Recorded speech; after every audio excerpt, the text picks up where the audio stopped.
تو یہ جو دینی مجلسیں ہوتی ہیں ان کا مقصد ہی ہوتا ہے کہ ہمارے اندر آخرت کا فکر پیدا، گناہوں سے بچنے کا جذبہ پیدا، نیکیوں کو کرنے کا جذبہ پیدا۔ ماشاءاللہ یہ آپ کی طلب کی بات ہے، کل سے آپ ماشاءاللہ لگے ہوئے ہیں گھر کے کام چھوڑ کر۔ اللہ کی اس کی بڑی قدر ہے کہ بندہ سب چیزوں کو چھوڑ چھاڑ کر کچھ وقت کے لیے، جیسا موقع ہو، کبھی 1 گھنٹے کے لیے سب کچھ چھوڑ کر اپنے اللہ کے ساتھ مشغول، کبھی 2 گھنٹے، کبھی 10 منٹ کے لیے سب کو چھوڑ کر میں اپنے اللہ کے ساتھ رہوں گا، مجھے میرے رب کے سوا کسی سے کوئی لینا دینا نہیں۔ کبھی زیادہ موقع مل گیا 10 دن سب کو چھوڑ چھاڑ کر، جیسے بھی ماشاءاللہ اعتکاف والے تھے، سب کچھ چھوڑ چھاڑ کر اللہ کے گھر میں بیٹھ گئے، میں اور میرا اللہ۔ رمضان کے علاوہ بھی کوئی وقت بندہ روز نکالے 15-20 منٹ کا الگ تھلگ، اب مجھے کسی سے کوئی لینا، میں ہوں اور میرا اللہ ہے۔ تو اللہ کی رضا کے لیے نکالا، اس لیے نکالا کہ میرے رب سے میرا تعلق مضبوط ہو، مجھ سے گناہ چھوٹ جائیں، میں اچھے سے اچھے اعمال کرنے لگوں۔ اللہ کے لیے کیا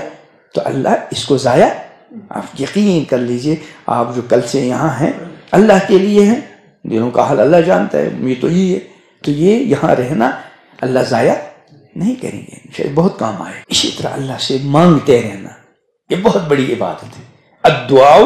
مخ العبادت، دعا عبادت کا مغز ہے، مغز۔ اور ایک روایت الدعاء هو العبادت، دعا ہی عبادت ہے۔ اللہ سے خوب مانگا کرے، پروردگار میں گناہوں سے بچنا چاہتا ہوں لیکن نفس و شیطان پیچھے لگا ہوا ہے،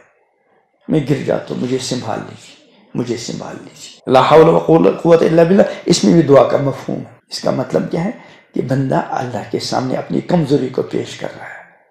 کہ پروردگار آپ کی مدد کے بغیر میں کچھ نہیں کر پاؤں گا، آپ کی مدد کے بغیر میں گناہوں سے نہیں بچ پاؤں گا۔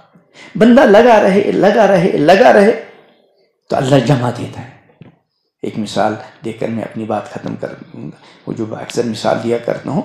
آدمی کہیں ایسے راستے پہ چلتا رہتا ہے جہاں پھسلہٹ بہت ہوتی ہے، تو وہ اس پھسلہٹ والے راستے میں کیا کرتا ہے، سنبھل سنبھل کر چلتا ہے، لیکن چلتے چلتے کہیں اچانک پیر پھسل ہی جاتا ہے تو کیا کرتا ہے بندہ، فوراً اٹھ جاتا ہے، وہ گندگی کو صاف کر کے اور ٹھیک طریقے سے چلنے کی کوشش کرتا، پھر چلا، پھر اچانک پیر پھسل گیا، گر گیا، پھر اٹھ گیا، جہاں تک اس کو پہنچنا تھا وہ 10 بار گرا، لیکن جب بھی گرا پھر اٹھا، ایک نئے حوصلے کے ساتھ اٹھا، ٹھیک سنبھال، اپنے آپ کو سنبھل کر اٹھا تو منزل تک پہنچ جائے۔ لیکن اگر 2-3 بار گرنے کے بعد ہمت ہاری، چلنا ہی چھوڑ دیا، وہیں پڑا کا پڑا ہے۔ ایسے آج کل کا جو ماحول ہے اس میں پھسلنے کے خطرات بہت ہیں، اس لیے ایک تو ایسے راستے سے چلے جو پھسلاہٹ والا راستہ، جہاں پھسلنے کا خطرہ ہو وہاں جاوے ہی نہ، کیوں اپنے آپ کو خطرے میں ڈال۔ اب اگر کوئی ایسا راستہ ہے وہ پھسلاہٹ والا راستہ اور مجھے اسی راستے سے چلنا ہے تو پھر بہت سنبھل کر چلے، اور ایسے لوگوں کا ساتھ رکھے جو عموماً پھسلتے، بلکہ کسی ایسے کا ہاتھ پکڑ کر چلے جو اب بہت دنوں سے چل رہا ہے اور اس کو میں نے پھسلتے نہیں، اس کا ہاتھ پکڑ کر چلے، پھسلنے کا امکان کیا ہوگا،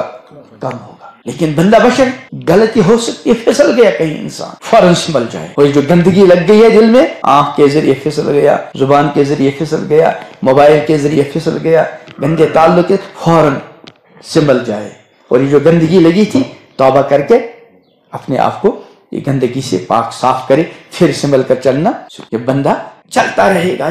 اور جہاں کہیں گر گیا فوراً سنبھل گیا تو امید ہے انشاءاللہ منزل مقصود تک پہنچ جائے۔